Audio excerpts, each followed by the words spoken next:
अस्सलाम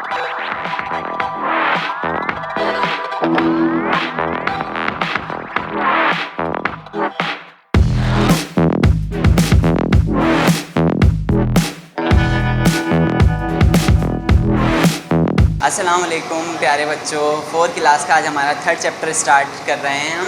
ठीक है, 3rd चैप्टर जो है उसका नाम है जानवर कहाँ रहते हैं। आपके ख्याल में जानवर कहाँ रहते हैं, किस जगह जानवर पाए जाते हैं? बच्चों, जिस तरह इंसानों के घर होते हैं, अलग अलग घर होते हैं, अलग अलग फैमिलीज़ के, सही है। एक गली में बहुत सारे घर होते हैं, पर हर घर वाले जो है एक दूसरे से, बाज़ औक़ात ऐसा होता है कि सारे जो है एक दूसरे को जानते भी हैं, पर बाज़ औक़ात ऐसा होता है कि सब जो है एक दूसरे को जानते नहीं हैं। ऐसा जो जानते हैं कि ये हमारा पड़ोसी है, लेकिन पर्सनली उसको नहीं जानते, सही है। तो इसी तरह जानवर भी एक दूसरे से मुख्तलिफ हैं। आपके भी देखने में जानवर एक दूसरे से मुख्तलिफ लगते हैं। कुछ पानी में रहने वाले हैं, कुछ खुश्की में रहने वाले हैं, कुछ हवा में उड़ने वाले हैं, कुछ जो है वो पानी में तैरने वाले हैं, सही है। कुछ पानी खुश्की दोनों में रहने वाले हैं। तो जानवर जो है वो अलग अलग जगहों पर रहते हैं। तो हमारा आंसर क्या लिखेंगे हम? जानवर अलग अलग जगहों पर रहते हैं? नहीं, हर जानवर अपनी खुसूसियात के हिसाब से वैसे ही जगह पर रहता है। जैसे कि मछली है, उसके पास सांस लेने के लिए फेफड़े नहीं हैं। अब जब फेफड़े नहीं हैं तो उसका दुनिया में और हवा में कोई काम है नहीं है, बल्कि उसके पास क्या मौजूद है? गिल्स मौजूद हैं। तो गिल्स से सांस वो हवा में नहीं ले सकती, बल्कि गिल्स से सांस लेने के लिए उसको किस में रहना पड़ेगा? पानी में रहना पड़ेगा। इंसान है, हमारे पास फेफड़े, तो हम जो है बासानी ऑक्सीजन इनहेल कर सकते हैं और हवा में सांस ले सकते हैं। लेकिन अगर जो है वो हम सांस नहीं लेते हैं हवा में, सही है, हम जो है वो ज़मीन में सांस लेते हैं, वो पानी में जाके सांस लेने की कोशिश करते हैं, तो हम नहीं ले पाएंगे। क्यों? क्योंकि अल्लाह ताला ने हर इंसान को, हर मखलूक को, हर जानदार को, हर जानवर को किसी न किसी मखसूस चीज़ अता की है, सही है। किसी न किसी मखसूस खुसूसियत से नवाजा है, जिसकी बुनियाद पर वो दुनिया में रहता है, सर्वाइव करता है, सही है, और अपने सर्वाइवर को बढ़ाता है। ऐसी है। ऐसा नहीं होता कि कभी कोई इंसान जो है उसके रिश्ते में या कोई किसी भी चीज़ कोई दूसरा जानदार हो, यानी कि जैसे कि हमारा कभी रिलेशन किसी पौधे से हो या हमारा कोई रिलेशन जानवर से हो, ऐसा नहीं है। इसी तरह जानवरों में भी वो अपनी तरह के जानवरों के साथ रिलेशन बनाते हैं, सही है। बात समझ में आ गई? यानी कि अगर जानवर जो है, ठीक है, जानवर जो है वो घास खाने वाले हैं, सही है, तो उनका सरोकार किसी भी लिहाज से अगर दूसरे जानवर से होता है तो वो किस किस्म के होंगे? वो सारे घास खाने ही वाले होंगे। यानी कि रिप्रोडक्शन का अमल होता है, उनकी सर्वाइवल जो है वो बढ़ती है, तो वो किससे? घास खाने वाले जो जानवर हैं, जो हर्बीवोर्स हैं, जो पौधे खाते हैं, उन्हीं से उनका मैच हो सकता है। बात समझ में आ रही है? तो जानवरों की मखसूस खुसूसियात हैं जिनकी वजह से वो अलग अलग चीज़ों में बढ़ते हैं। अब चाहे वो उनके रहने की जगह हो, उनके खाने की जगह हो, सही है, या उनके सांस लेने की जगह हो, सही है। तो आज का हम लेक्चर स्टार्ट करते हैं। इस चैप्टर का नाम क्या है? कि जानवर कहाँ रहते हैं।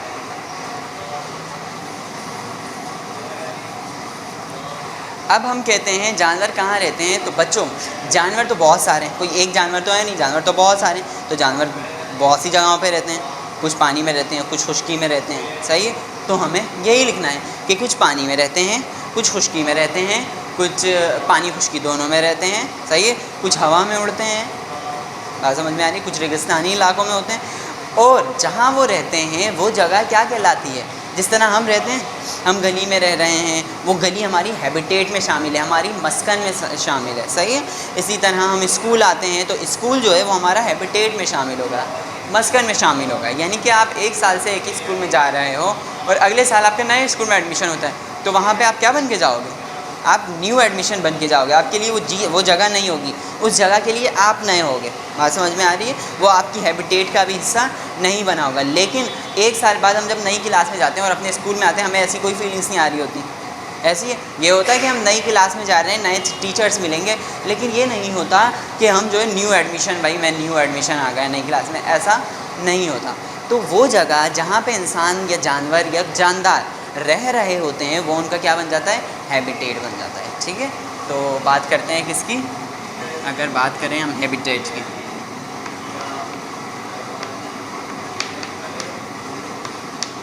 इसको हम क्या कह रहे हैं उर्दू में? मस्कन, ठीक है। हैबिटेट क्या है?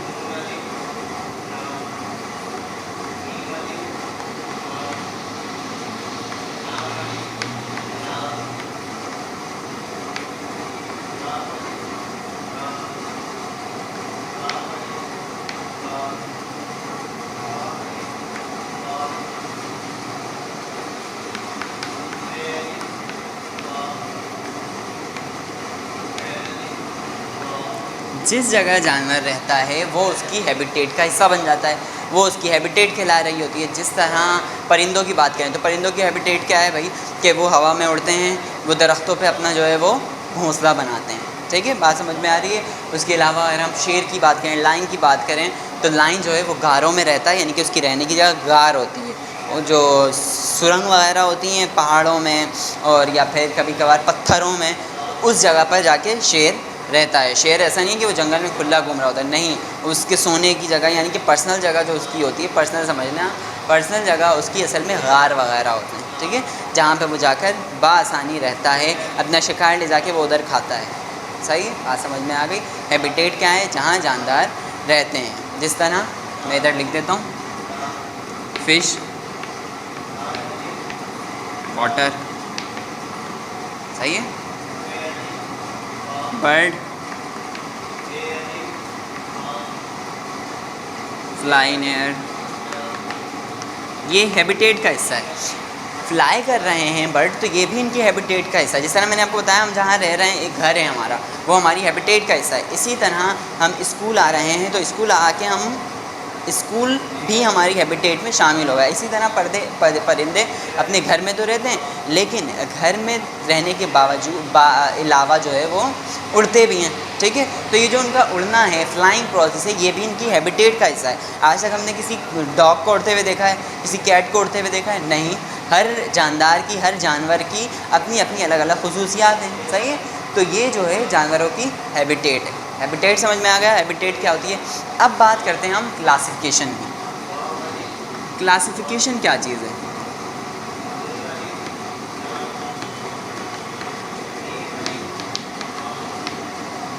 देखो बच्चों, जानवर जहाँ रहते हैं वो उनकी हैबिटेट होगा। जानवरों के रहने की बुनियाद पर, उनके खाने की बुनियाद पर, उनके रहने की बुनियाद पर, खाने की बुनियाद पर, और उसके अलावा उनकी जिस्म की बुनियाद पर, उनकी बनावट, उनकी साख्त की बुनियाद पर हम जानवरों को ग्रोहों में तोड़ देते हैं, ग्रोहों में तोड़ देते हैं। सही है, जिस तरह हम क्लास में टीचर इस तरह भी करती हैं कभी कभार, जितने भी निकम्मे बच्चे होते हैं उनको एक तरफ कर दिया, जितने भी अच्छे बच्चे हैं उनको एक तरफ कर दिया, जो नॉर्मल बच्चे हैं उनको एक तरफ कर दिया। बात समझ में आ रही है? तो ये क्या, ये ग्रोह बंदी करना, सिमिलैरिटी देख के, एक जैसी देख के उनको ग्रोह बंदी कर देना। यानी कि भाई ये बीच वाली लाइन में जितने भी बच्चे बैठे हुए हैं, ये सारे जो है वो मिडल हैं, यानी कि ना ही तो ये बुरे हैं और ना ही तो ये बहुत ज़्यादा अच्छे हैं, तो इनको बीच में रख दिया। अच्छा, जो इस साइड पर बच्चे बैठे हुए हैं वो जो है बहुत अच्छा पढ़ने वाले हैं, हमेशा 100% देते हैं टीचर को, तो ये एक ग्रोह रख दिया। इसका मतलब ये है कि इधर जितने भी बच्चे आएंगे उन सब में ये खासियत सेम है, ये खासियत वाज़ा है कि वो सारे कौन होंगे, अच्छे पढ़ने वाले होंगे। बात समझ में आ गई? तो हम जानवरों को भी इसी तरह उनकी एक जैसी साख्त यानी बनावट, उनकी एक जैसी जो है वो फूड रिक्वायरमेंट, ठीक है, और उनके एक जैसे अमले पैदाइश, यानी कि काफ़ी जानवर अंडे देते हैं, काफ़ी बच्चे देते हैं, इसकी बुनियाद पर भी हम जानवरों को ग्रोहों में अलग करते हैं। तो क्लासिफिकेशन क्या है? क्लासिफिकेशन को दरअसल उर्दू में कहते हैं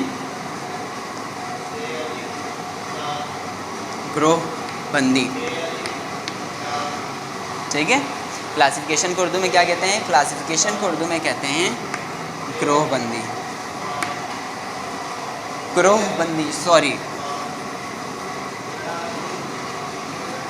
ग्रोह बंदी क्या है, मतलब कि हम किस बुनियाद पर करते हैं? जानवरों की साख्त, ठीक है, जानवरों की साख्त, ग़िज़ा,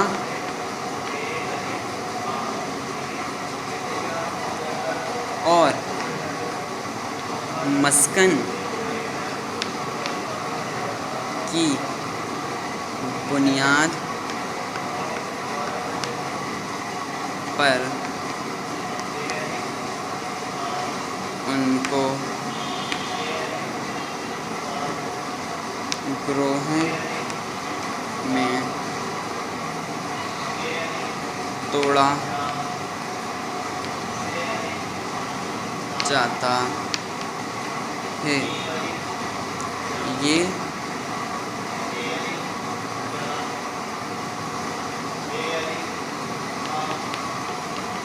क्लासिफिकेशन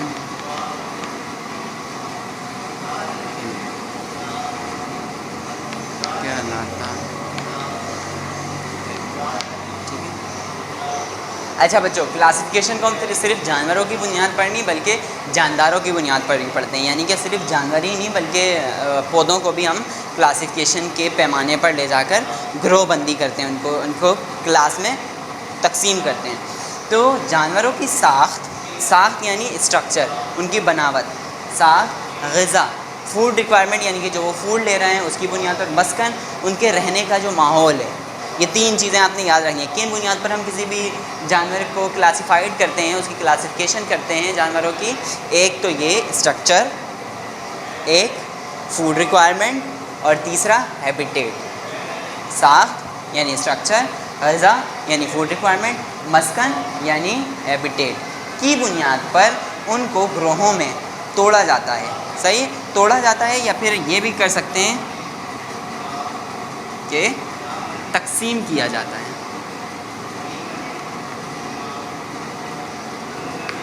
तकसीम किया जाता है, ठीक है, उनको तकसीम किया जाता है, ये क्लासिफिकेशन कहलाता है, या ये रद्द-ए-अमल क्लासिफिकेशन कहलाता है। क्या? जानवरों की साख्त, ग़िज़ा और मस्कन की बुनियाद पर उनको ग्रोहों में तकसीम किया जाता है, ये क्लासिफिकेशन कहलाता है। यानी कि किसी भी जानवर का जब हम स्ट्रक्चर देखते हैं कि ये सारे जानवर जो हैं इनके एक जैसे स्ट्रक्चर, जैसे परिंदों की बात करते हैं कि जी सबके पास पर हैं, सबके पास दो टांगें हैं, सारे के सारे उड़ सकते हैं, सही है, और कुछ उड़ नहीं भी सकते हैं, सही है, पर थोड़ा बहुत वो भी उड़ सकते हैं, लेकिन बाकी चीज़ें सेम है, यानी कि वो अंडे देते हैं, दो टांगें हैं उनके पास, उसके अलावा वो अपने बच्चों को दूध नहीं पिला सकते।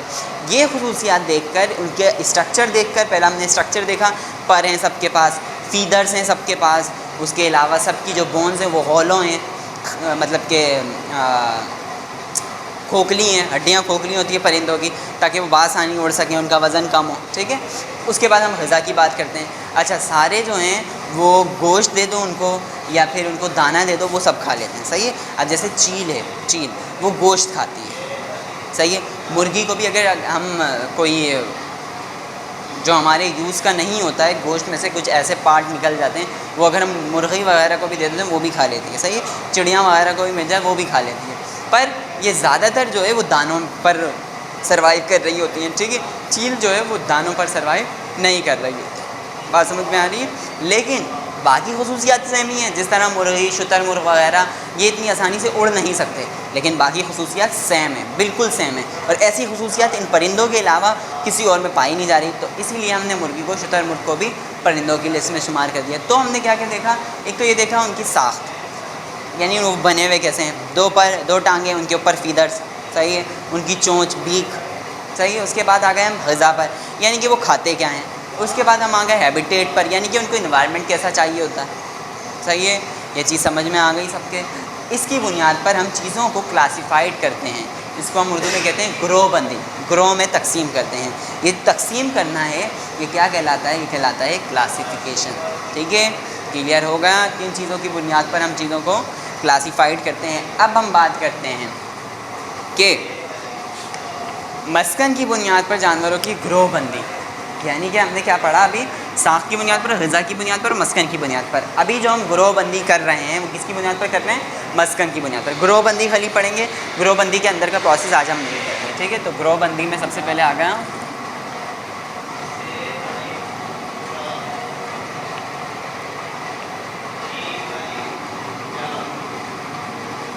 Classification of animals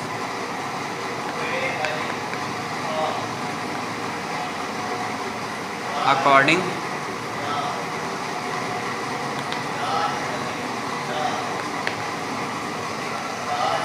to habitat, यानी मस्कत की बुनियाद पर जानवरों की ग्रोह बंदी, सही है। मस्कन की बुनियाद पर जानवरों की ग्रोह बंदी करना, सही है। जानवरों की ग्रोह बंदी हम किसकी बुनियाद पर करेंगे? मस्कन की बुनियाद पर। किस तरह करेंगे वो देखते हैं, ठीक है। हमने जानवरों को कुछ मखसूस खुसूसियात की बुनियाद पे तोड़ा। अब हम ना ग़िज़ा देखते हैं ना उसकी बनावट देखते हैं, हम देखते हैं कि कौन कौन से जानवर किस जगह रहते हैं। तो सबसे पहले हम देखते हैं खुश्की पर रहने वाले जानवर। कुछ जानवर हैं ऐसे जो खुश्की पर रहते हैं, ऐसा है या नहीं है? खुश्की यानी ज़मीन पर रह रहे होते हैं। तो ज़मीन पर रहने वाले जानवर,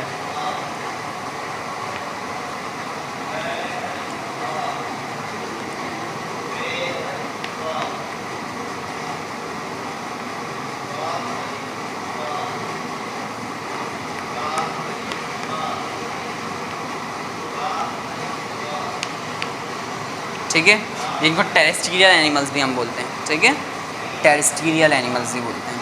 अच्छा, इधर लिख देते हैं टेरेस्ट्रियल एनिमल्स। अच्छा, उसके बाद आ जाता है पानी में रहने वाले जानवर।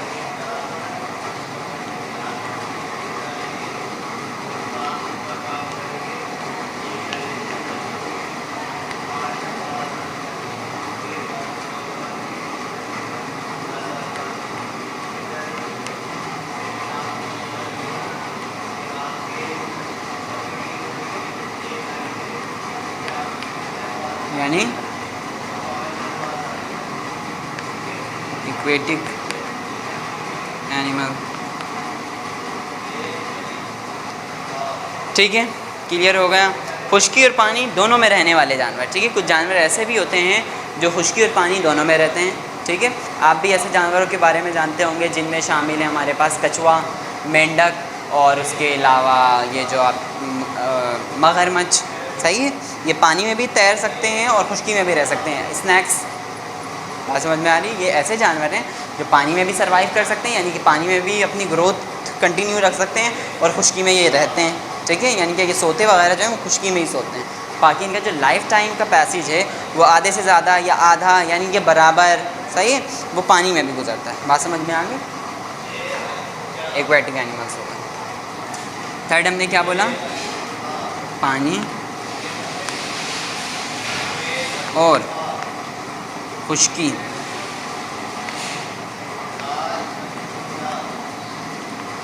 में रहने वाले जानवर, पानी और खुश्की दोनों में रहने वाले जानवर। अच्छा क्लास, पानी और खुश्की दोनों में रहने वाले जानवर क्या कहलाते हैं, आपको पता है? बच्चों, जो जानवर पानी में भी रहते हैं, खुश्की में भी रहते हैं, वो जानवर कहलाते हैं एम्फीबियंस। क्या कहलाते हैं?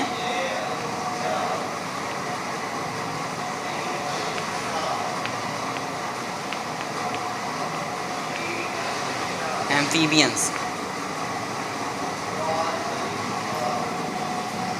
ठीक है। वो जानवर क्या कहलाते हैं? वो जानवर कहलाते हैं एम्फीबियंस। ये स्पेलिंग में सही कर लो। स्पेलिंग है AMPHIBIAN,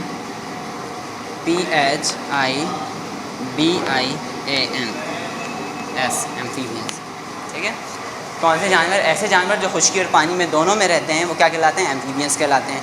तो अगर आपसे क्वेश्चन पूछा जाए कि व्हाट इज़ एम्फीबियंस, सही है, या फिर आप एम्फीबियंस के बारे में क्या जानते हैं, तो भाई वो जानवर जो पानी और खुश्की दोनों में पाए जाएं वो एम्फीबियंस कहलाते हैं। उसके बाद आ जाते हैं हवा में उड़ने वाले जानवर, ठीक है, जिनको हम कहते हैं एरियल एनिमल। कौन से जानवर आ गए? अच्छा, ये मैं इधर ही कर दे रहा हूँ। हवा में उड़ने वाले जानवर, जिनको क्या कहते हैं? Aerial animals.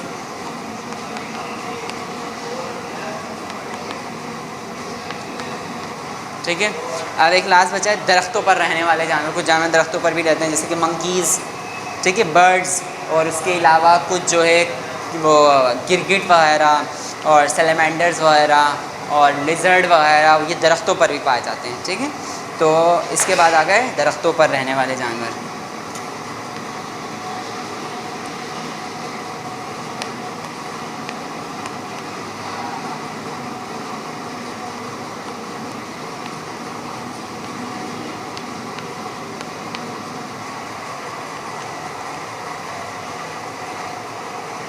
आर्बोरियल एनिमल्स, इधर लिख देता हूँ मैं, ठीक है।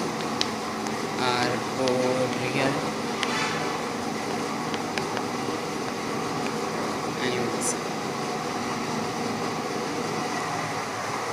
अच्छा बच्चों, बात समझ में आ गई कि जानवरों की क्लासिफिकेशन किन बुनियाद पर की गई है। सही है, कोई मसला तो नहीं है यहाँ तक। जानवरों की क्लासिफिकेशन हमने की है उनके साख्त की बुनियाद पर। साख्त यानी ऐसी चीज़, साख्त किसको बोलते हैं जहाँ वो रह रहे होते हैं। साख्त हमने पढ़ा, साख्त किसको बोलते हैं, सॉरी हमने जानवरों की जो वो की है क्लासिफिकेशन की है, वो की है उनकी मस्कन की बुनियाद पर। जानवर की क्लासिफिकेशन किसकी बुनियाद पर की है, उनकी मस्कन यानी उनके हैबिटेट की बुनियाद पर। हैबिटेट क्या है, ऐसी जगह जहाँ वो रहते हैं। ठीक है, तो जानवर कहाँ कहाँ रहते हैं, जानवर ज़मीन पर रहते हैं, पानी में रहते हैं, पानी ज़मीन दोनों पर रहते हैं, दरख्तों पर रहते हैं और हवा में उड़ते हैं। 5 चीज़ों की बुनियाद पर। सही है, ज़मीन पर रहने वाले जानवर टेरेस्ट्रियल एनिमल्स, मेरे साथ साथ पढ़ें सब और रिवाइज़ करते जाएं। ज़मीन पर रहने वाले जानवर टेरेस्ट्रियल एनिमल्स, ठीक है। और खुश्की पर रहने वाले जानवर, ज़मीन पर रहने वाले जानवर टेरेस्ट्रियल एनिमल्स, खुश्की पर रहने वाले जानवर, ज़मीन पर खुश्की नहीं होती, खुश्की पर रहने वाले जानवर भी टेरेस्ट्रियल एनिमल्स ही कहलाएंगे। सही है, तो अगर कभी कभार क्वेश्चंस में ये बात पूछी जाती है खुश्की पर रहने वाले जानवर कहाँ रहते, क्या हैं, कौन से हैं, सही है, तो उसमें आपने घबराना नहीं है कि खुश्की, भाई खुश्की कहाँ से लाएँ, तो ज़मीन भी खुशक ही होती है। सही है, जब भी ज़मीन और उसके बाद फिर पानी का जो पहलू आ गया है वो इसी वजह से कि ज़मीन जो है वो खुश्की में रहने वाले जानवर ज़मीन के ऊपर आते हैं। ठीक है, तो ज़मीन पर रहने वाले जानवर, उसके अलावा पानी में रहने वाले जानवर और दरख्तों पर रहने वाले जानवर, हवा में उड़ने वाले जानवर और ज़मीन पानी दोनों में रहने वाले जानवर। ज़मीन पर रहने वाले जानवर कहलाते हैं टेरेस्ट्रियल एनिमल्स। क्या कहलाते हैं, साथ बोलें सब, टेरेस्ट्रियल एनिमल्स। पानी में रहने वाले जानवर क्या कहलाते हैं, एक्वेटिक एनिमल्स। सही है, एक्वा जो है, एक्वा वाटर को बोलते हैं। सही है, तो ये एक्वेटिक एक्वा से आया, एक्वेटिक एनिमल्स यानी पानी में रहने वाले जानवर। तीसरा आता है एम्फीबियंस, यानी पानी खुश्की दोनों में रहने वाले जानवर, एम्फीबियंस, एम्फीबियंस, पानी खुश्की दोनों में रहने वाले जानवर। चौथा आता है आपके पास दरख्तों पर रहने वाले जानवर। ठीक है, जैसे कि बंदर वगैरह और बर्ड्स वगैरह ज़्यादातर दरख्तों पर रहते हैं। दरख्तों पर रहने वाले जानवर, दरख्तों पर जो रहने वाले जानवर हैं उनको हम कहते हैं आर्बोरियल एनिमल्स। ठीक है, दरख्तों पर जो रहने वाले जानवर हैं उनको क्या बोलते हैं, आर्बोरियल एनिमल्स। दरख्तों पर रहने वाले जानवर, साथ बोलें, आर्बोरियल एनिमल्स। पांचवा आता है हवा में उड़ने वाले जानवर, जिनको हम कहते हैं एरियल एनिमल्स। क्या कहते हैं, एरियल एनिमल्स। समझ में आ गया आज का लेक्चर, मस्कन क्या है, हैबिटेट क्या है, क्लासिफिकेशन क्या होती है और हम किन बुनियाद पर, मस्कन क्या चीज़ है, मस्कन यहाँ पे समझ में आ गया तो ये समझना बहुत आसान है। मस्कन की बुनियाद पर हमने जानवरों को किन किन हिस्सों में तकसीम किया है। हमने जानवरों को फ़िलहाल 5 हिस्सों में तकसीम करके पढ़ा है। ठीक है, तो क्लियर हो गया। सही है, अब चलते हैं अपने क्लास वर्क की तरफ कि आज हमें काम क्या करना है। काम सारा आप कोशिश करेंगे कि खुद ही करें। ठीक है बच्चों, सही है, यानी कि जो आपने समझा है उसके मुताबिक काम करें। ऐसा ना हो कि कहीं से आप लें और लेके छाप दें, बुक का पेज आप उठाएं, उठा के छाप दें। नहीं, कोशिश करें कि जो समझा है अपने दिमाग का इस्तेमाल करते हुए आंसर खुद ही लिखें। चलें हम चलते हैं अपने क्लास वर्क की तरफ। क्लास वर्क,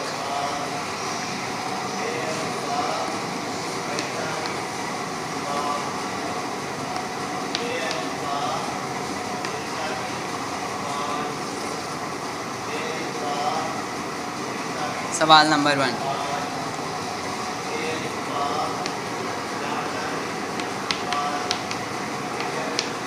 हैबिटेट क्या है।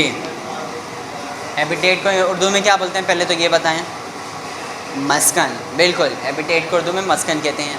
मस्कन क्या होता है या हैबिटेट क्या होती है, अगर मैं डेफिनेशन पूछूं, आपसे तारीफ़ पूछूं तो आप कैसे बताएंगे।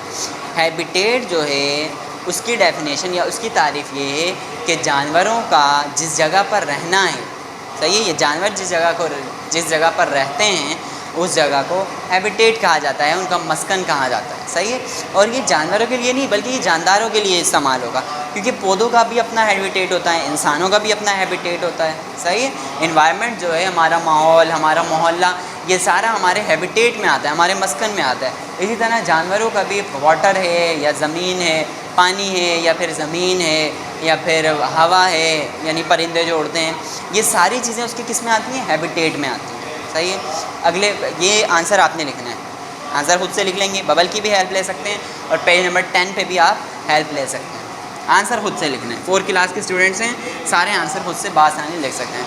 नंबर 2,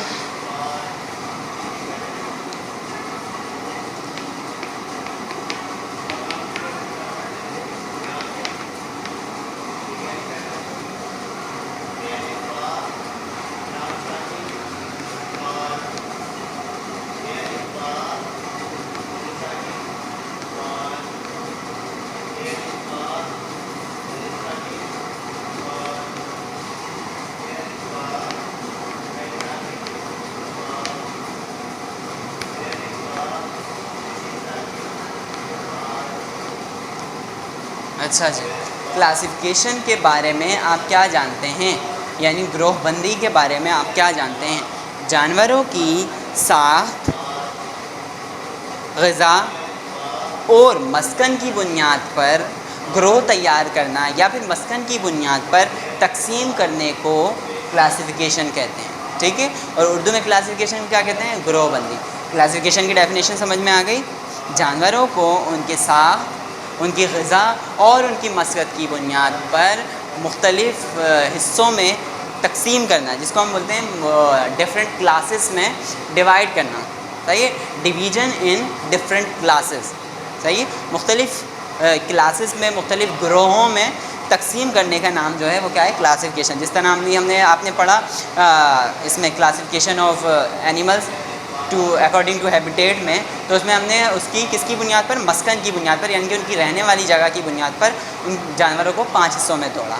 तो यही क्लासिफिकेशन है कि जानवरों को उनकी बनावट यानी साख्त, स्ट्रक्चर, इसको उर्दू में इंग्लिश में बोलते हैं, उनके स्ट्रक्चर, उनकी फूड रिक्वायरमेंट और क्या है, फूड रिक्वायरमेंट के अलावा तीसरा आ जाता है उनकी हैबिटेट की बुनियाद पर क्लासीफाई करना, ठीक है।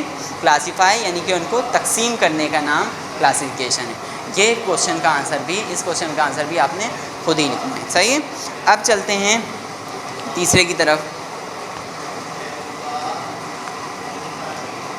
अच्छा क्लास, यहाँ तक आप लिख लेंगे सारे के सारे, ठीक है। बासानी लिख लेंगे कि क्लासिफिकेशन क्या है, उनकी किन खुसूसियात की बुनियाद पर हम जो है वो क्लासीफाई करते हैं। क्लासिफिकेशन क्या होती है कि जानदारों को, सही है, उनकी कुछ खुसूसियात होती हैं, स्ट्रक्चर, उनकी फूड रिक्वायरमेंट एंड हैबिटेट की बुनियाद पर क्लासीफाई करना, ये जो है वो क्लासिफिकेशन कहलाती है, ठीक है बच्चों। अब चलते हैं, बात करते हैं हम होमवर्क की। ये 2 क्वेश्चन थे आपके, बहुत ईजी क्वेश्चन थे, ठीक है। है इंशाल्लाह आपको समझ में भी आए होंगे।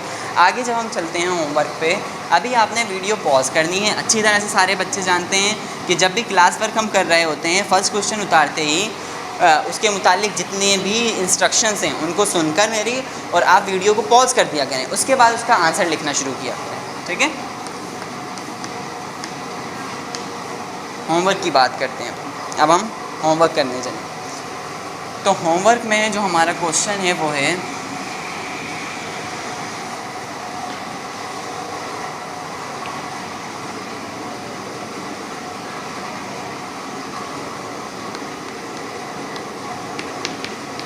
हैबिटेट की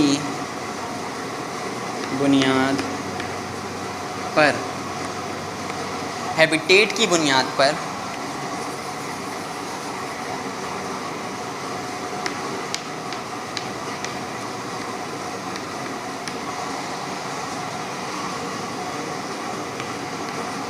जानवरों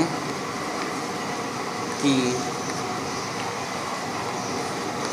क्लासिफिकेशन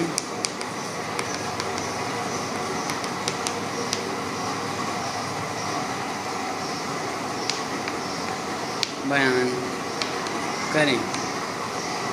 ये आपका होमवर्क है। मैंने आपको पूरा चार्ट बना के दिखाया था बबल में कि हम जो है वो मस्कन की बुनियाद पर, हैबिटेट की बुनियाद पर, उनके रहने वाली जगह की बुनियाद पर किस तरह जानवरों को मुख्तलिफ़ हिस्सों में डिवाइड करते हैं। कुछ जो है वो खुश्की में रहने वाले जानवर हैं, कुछ पानी में रहने वाले जानवर हैं, उसके अलावा कुछ खुश्की पानी दोनों में रहने वाले जानवर हैं, कुछ दरख्तों पर रहने वाले जानवर हैं। आपने जो है वो लिखना है खुश्की पर रहने वाले जानवर या ज़मीन पर रहने वाले जानवर, और उसके साथ मस्त लिखना है टेरेस्ट्रियल एनिमल्स, सही है। और उसके सामने उसकी 2 एग्जाम्पल लिखनी है, मस्ट 2 एग्जाम्पल मस्ट लिखनी है। जैसे कि आप लिख देते हो, मैं एक एग्जाम्पल दे रहा हूँ, आपने फिर बाकी खुद से करना है।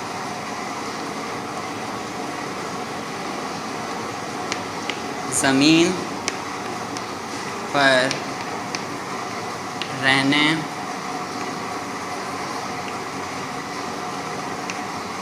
वाले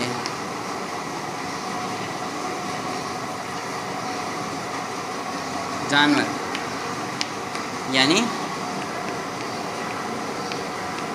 टेरेस्ट्रियल एनिमल्स। आपने भी इसी तरह लिखा, उसके सामने आपकी उसकी एग्जांपल्स किस तरह दी, जैसे कि बकरी, ठीक है, शेर, बिल्ली और दूसरे ऐसे जानवर जो ज़मीन पे पाए जाते हैं। मेरी तरफ से आपको मस्ट 2 लिखने हैं, सही है, बाकी आपकी चॉइस है, आप जितने लिखने चाहें उतने लिख सकते हैं। ठीक है बच्चों, ये था हमारा आज का लेक्चर। इंशाल्लाह अगले लेक्चर में हम जो है वो इसके आगे से पढ़ना शुरू करेंगे कि जी जिनको हमने मुख्तलिफ़ हिस्सों में तोड़ा है उनकी मस्कन की बुनियाद पर, तो किस तरह तोड़ा है, यानी कि उनकी हमने क्या खसूसियात देखी कि वो किस जगह पाए जा रहे हैं, जो हमने उनको खुश्की में, दरख्तों में और पानी में सर्वाइव करने वाले जानवरों का तमगा दे दिया, यानी कि उनको उस गिलास में उठाकर रख दिया। ठीक है, इंशाल्लाह अगले लेक्चर में आपसे मुलाकात होगी। जब तक के लिए अल्लाह हाफ़िज़।